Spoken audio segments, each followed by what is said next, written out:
السلام علیکم first year. آج ہمارا ٹاپک ہے قرآن مجید کی جمع و تدوین کے ادوار۔ قرآن مجید کی جمع و تدوین کے ادوار کو سمجھنے سے پہلے ہم تھوڑا قرآن مجید کا انٹروڈکشن لے لیتے ہیں۔ قرآن مجید اللہ تعالیٰ کی آخری کتاب ہے جو کہ محمد صلی اللہ علیہ وآلہ وسلم پر نازل کی گئی۔ قرآن مجید 23 سال کے عرصے میں نازل ہوا۔ قرآن مجید کی پہلی وحی غار حرا میں نازل ہوئی، جس میں سورہ علق کی پہلی 5 آیات کا نزول کیا گیا۔ اب آ جاتے ہیں اپنے ٹاپک کی طرف۔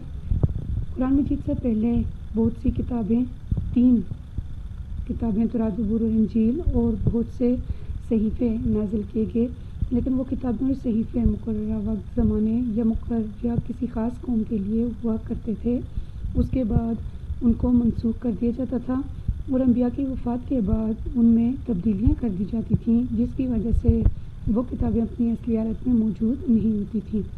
اسی وجہ سے حکمت الہی کا تقاضا تھا کہ کوئی ایک ایسی کتاب نازل کی جائے جو کہ آخری، مکمل اور ناقابل تنسیخ ہو۔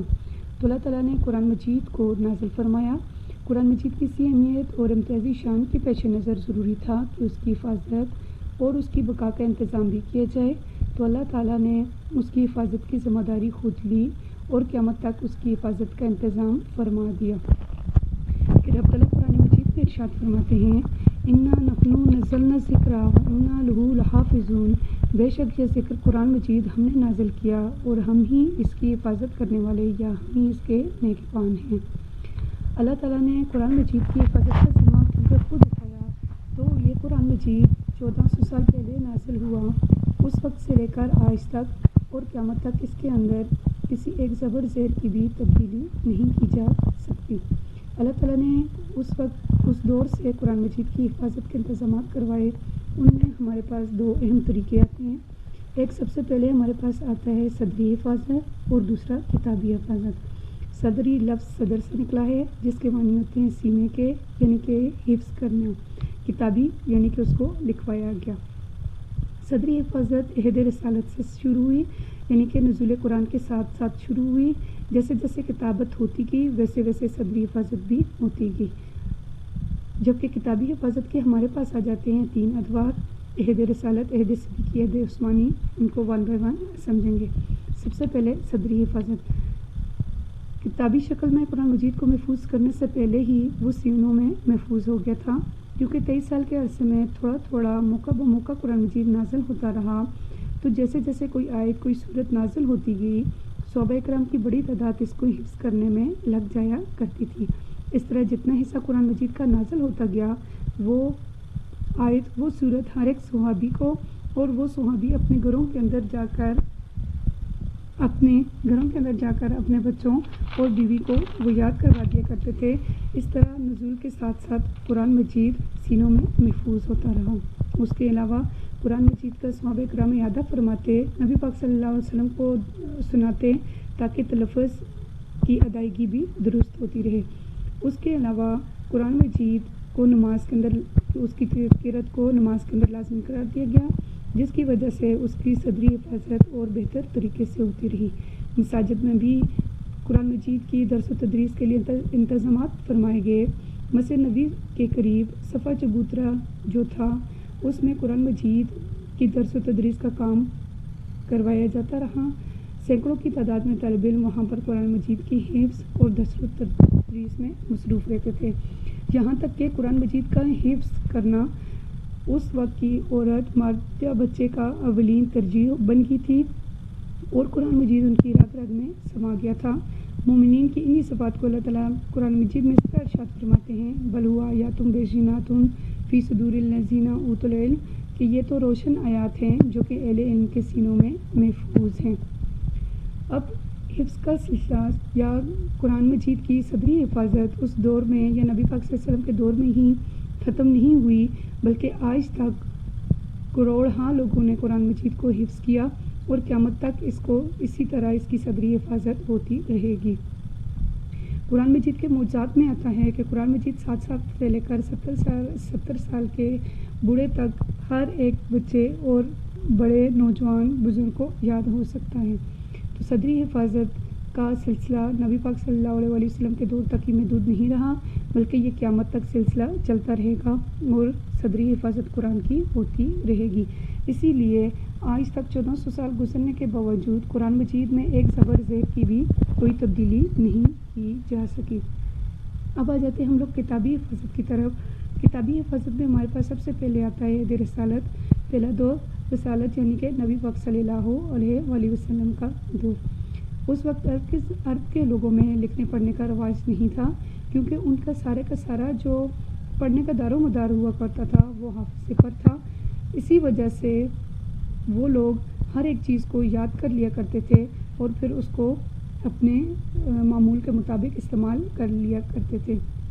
لیکن قرآن مجید کا یہ اعجاز ہے کہ نزول سے کچھ عرصہ قبل ہی عرب کے لوگ جو تھے وہ لکھنے لکھانے کی طرف متوجہ ہوئے تھے۔ جب نبی پاک صلی اللہ علیہ وآلہ وسلم کو نبوت ملی تو اس وقت مکہ مکرمہ میں تقریباً 17 افراد ایسے تھے جو لکھنے کے فن سے واقف تھے۔ اس طرح رب تعالیٰ نے قرآن مجید کی کتابت یعنی کہ اس کے لکھنے کا انتظام بھی پہلے سے ہی کر دیا تھا۔ اب قرآن مجید جب لکھنے کا کام شروع ہوا تو وحی کے نزول کے تیسرے یا چوتھے روز سے وحی لکھنے کا کام شروع ہوا۔ سب سے پہلے وحی لکھنے کا شرف حضرت خالد بن سعید رضی اللہ تعالیٰ عنہ کو حاصل ہوا۔ قرآن مجید پہلے سے لکھا جا چکا تھا کہ رب تعالیٰ فرماتے ہیں وَالطُّورِ وَکِتَابٍ مَّسْطُورٍ فِی رَقٍّ مَّنشُورٍ، قسم ہے طور پہاڑ کی اور اس کتاب کی جو لکھی ہوئی ہے کشادہ اوراق میں۔ نبی پاک صلی اللہ علیہ وآلہ وسلم کے دور میں جو ورق تھے وہ بھی اتنے زیادہ عام نہیں تھے، تو وہی لکھنے کے لیے ہڈی، پتھر، کھال، چمڑا، درخت کی چھال، اونٹ کے شانی کی ہڈی وغیرہ کا استعمال کیا جاتا تھا۔ کیونکہ وہی کا کوئی وقت مقرر نہیں ہوا کرتا تھا، اس لیے نبی پاک صلی اللہ علیہ وآلہ وسلم ہر وقت کسی نہ کسی صحابی کو ساتھ رکھتے تھے۔ نبی پاک صلی اللہ علیہ وآلہ وسلم نے کتابت وحی کے لیے 42 صحابہ کرام کو مامور کیا ہوا تھا جو کہ قرآن مجید کو لکھا کرتے تھے۔ نبی پاک صلی اللہ علیہ وآلہ وسلم پر وحی کا نزول سفر و حضر میں کسی بھی کام کے کرتے وقت کسی بھی محفل میں بیٹھے ہوئے تو نبی پاک صلی اللہ علیہ وآلہ وسلم کسی ایک صحابی کو ہر وقت اپنے ساتھ ضرور رکھا کرتے تھے۔ قرآن کریم کی نقول جمع کرنے کے لیے مسجد نبوی میں ایک صندوق رکھوا دیا جاتا تھا جس میں تمام کی تمام قرآن مجید کے حصوں کو جمع کر دیا جاتا تھا۔ نزول قرآن کے ساتھ ساتھ کیونکہ کتابت بھی ہوتی گئی تو جو مشہور ہمارے پاس کاتبان وحی آتے ہیں وہ حضرت ابوبکر صدیق رضی اللہ تعالیٰ عنہ، حضرت عثمان رضی اللہ تعالیٰ عنہ، حضرت علی، حضرت زید بن ثابت رضی اللہ تعالیٰ عنہ اور حضرت خالد بن سعید کے نام آتے ہیں۔ اب آ جاتے ہیں ہم لوگ کتابت کے دوسرے دور کی طرف۔ دوسرا دور آ جاتا ہے ہمارے پاس عہد صدیقی کا، یعنی کہ حضرت ابوبکر صدیق رضی اللہ تعالیٰ عنہ کا، جو کہ ہمارے پہلے نمبر کے خلیفہ ہیں۔ حضرت ابوبکر صدیق رضی اللہ تعالیٰ عنہ کے دور میں پہلے قرآن کی تدوین کی طرف کوئی توجہ نہ دی گئی، لیکن ان کے زمانے میں ایک عجیب واقعہ پیش آیا کہ ایک شخص مسلمہ کذاب نے جھوٹی نبوت کا دعویٰ کر دیا، جس کے بعد حضرت ابوبکر صدیق رضی اللہ تعالیٰ عنہ نے اس کے خلاف جنگ لڑنے کا اعلان کیا۔ اس جنگ کو جنگ یمامہ کہا جاتا ہے۔ اس جنگ میں 1200 صحابہ کرام شہید ہوئے اور اس میں 700 ایسے صحابہ کرام تھے جو کہ قرآن مجید کو جمع کرنے والے تھے یا جن کے پاس قرآن مجید جمع شدہ موجود تھا، اور 70 ایسے صحابہ کرام تھے جو کہ حافظ تھے۔ اس طرح قرآن مجید کا ایک بہت بڑا حصہ ضائع ہونے کا خطرہ پیدا ہو گیا، تو حضرت عمر فاروق رضی اللہ تعالیٰ عنہ نے حضرت ابوبکر صدیق رضی اللہ تعالیٰ عنہ کو قرآن جمع کرنے کا مشورہ دیا۔ حضرت ابوبکر صدیق رضی اللہ تعالیٰ عنہ نے پہلے تو اس سے انکار کیا کہ میں وہ کام کیوں کروں جس کو نبی پاک صلی اللہ علیہ وآلہ وسلم نے نہیں کیا۔ حضرت ابوبکر صدیق رضی اللہ تعالیٰ عنہ نے پہلے تو اس کام سے انکار کیا کہ میں اس کام کو کیوں کروں جس کو نبی پاک صلی اللہ علیہ وآلہ وسلم نے خود نہیں کیا، لیکن حضرت عمر فاروق رضی اللہ تعالیٰ عنہ کے بار بار اصرار کرنے پر اور قرآن کے ایک حصے کے ضائع ہو جانے کے خدشے کے پیش نظر حضرت ابوبکر صدیق رضی اللہ تعالیٰ عنہ نے حضرت زید بن ثابت رضی اللہ تعالیٰ عنہ کو قرآن مجید لکھنے پر مقرر کیا۔ حضرت زید رضی اللہ تعالیٰ عنہ کو فرمایا کہ زید تم نوجوان اور عقلمند ہو اور تم نبی پاک صلی اللہ علیہ وآلہ وسلم کے زمانے میں بھی وہی لکھا کرتے تھے، تو تم قرآن کو ایک جگہ پر جمع کرنے میں لگ جاؤ۔ حضرت زید رضی اللہ تعالیٰ عنہ فرماتے ہیں کہ خدا کی قسم یہ کام مجھے اتنا مشکل معلوم ہوا کہ قرآن کی تدوین کے مقابلے میں اگر مجھے جبل احد کے ڈھانے کا حکم دیتے تو وہ میرے لیے زیادہ آسان ہوتا۔ اب جس کے پاس پھر اس کے بعد اعلان کیا گیا کہ جس کے پاس قرآن مجید کی تحریری شکل میں جتنا بھی حصہ موجود ہے وہ حضرت زید بن ثابت رضی اللہ تعالیٰ عنہ کے پاس جمع کروائے۔ اس طرح حضرت ابوبکر صدیق رضی اللہ تعالیٰ عنہ کے دور میں قرآن مجید کی تدوین ہوئی۔ جو قرآن جمع کیا گیا اس کو مصحف امام یا مصحف ابوبکر کہا جاتا ہے، اور قرآن مجید حضرت ابوبکر صدیق کے بعد حضرت عمر فاروق رضی اللہ تعالیٰ عنہ کے پاس رہا، اور ان کی وفات کے بعد ان کی بیٹی ام المومنین حضرت حفصہ رضی اللہ تعالیٰ عنہ کے پاس رہا۔ اب آ جاتے ہیں ہم لوگ کتابت کے تیسرے دور کی طرف۔ تیسرا دور ہمارے پاس آ جاتے ہیں عہد عثمانی کا، حضرت عثمان رضی اللہ تعالیٰ عنہ کا دور، جو کہ ہمارے تیسرے خلیفہ ہیں۔ حضرت عثمان رضی اللہ تعالیٰ عنہ کو جامع القرآن بھی کہا جاتا ہے۔ نبی پاک صلی اللہ علیہ وآلہ وسلم کے دور میں جب مختلف قبائل کے لوگ اسلام قبول کرتے تو انہیں نبی پاک صلی اللہ علیہ وآلہ وسلم کے تلفظ میں قرآن مجید کو پڑھنے میں دشواری کا سامنا کرنا پڑتا، جس کی وجہ سے نبی پاک صلی اللہ علیہ وآلہ وسلم نے ان قبائل کے لوگوں کو قرآن مجید ان کے اپنے تلفظ میں پڑھنے کی اجازت دی ہوئی تھی۔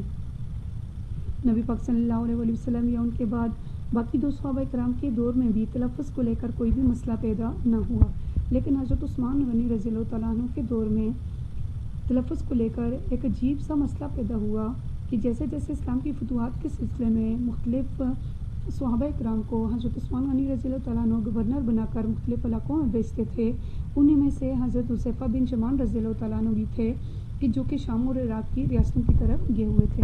وہاں پر انہوں نے دیکھا کہ شام اور عراق کے جو مسلمان ہیں وہ آپس میں قرأت قرآن پر اختلاف کر رہے ہیں، تو وہ وہاں سے واپس آئے اور انہوں نے حضرت عثمان رضی اللہ تعالیٰ عنہ کو عرض کیا، اے امیر المومنین، اپنی امت کی خبر لیجئے اس سے پہلے کہ وہ کتاب اللہ میں یہود و نصارہ کی طرح اختلاف کرنے لگیں۔ اختلاف کیا پیدا ہوا تھا کہ مختلف قبائل کو اجازت ملنے کے بعد وہ اپنے انداز سے پڑھتے تھے، اپنے تلفظ کے ساتھ قرآن مجید کو پڑھتے تھے، لیکن حضرت عثمان کے دور میں ہر ایک قبیلے نے اپنے تلفظ پر اصرار کرنا شروع کر دیا اور اپنے تلفظ کو بہترین تلفظ قرار دیا، جس کی وجہ سے اختلاف پیدا ہونا شروع ہو گیا۔ تو حضرت عثمان رضی اللہ تعالیٰ عنہ نے حضرت حفصہ رضی اللہ تعالیٰ عنہ کے پاس جو موجود مصحف تھا اس کو منگوایا اور اس کی نقلیں کروا کر تمام علاقوں میں بھجوائیں۔ وہ قرآن کیونکہ لغت قریش پر لکھوایا گیا تھا، اس وجہ سے تمام علاقوں میں لغت قریش پر لکھا گیا قرآن بھجوایا گیا، تو تمام کی تمام امت جو تھی وہ ایک قرأت قرآن پر اکٹھی ہوئی، ایک تلفظ پر اکٹھی ہوئی، اور اس طرح ایک بہت بڑا فساد پیدا ہونے والا جو تھا، یہ جو امت جو تھی وہ ٹکڑوں میں بٹنے والی تھی، یہ فساد ہمیشہ کے لیے ختم ہو گیا، اور تمام کی تمام امت جو تھی وہ نبی پاک صلی اللہ علیہ وآلہ وسلم کی قرأت پر، نبی پاک صلی اللہ علیہ وآلہ وسلم کے تلفظ پر اکٹھی ہوئی، اور ان کو اکٹھا کرنے کی وجہ سے حضرت عثمان رضی اللہ تعالیٰ عنہ کو جامع القرآن کہا جاتا ہے۔ اس کام کے لیے بھی ان قرآن مجید کے ان مصحف کو نقلیں کروانے کا کام بھی حضرت زید رضی اللہ تعالیٰ عنہ ان ساتھیوں کو دیا گیا جنہوں نے حضرت ابوبکر صدیق رضی اللہ تعالیٰ عنہ کے دور میں قرآن مجید کو لکھا تھا اور اکٹھا کیا تھا۔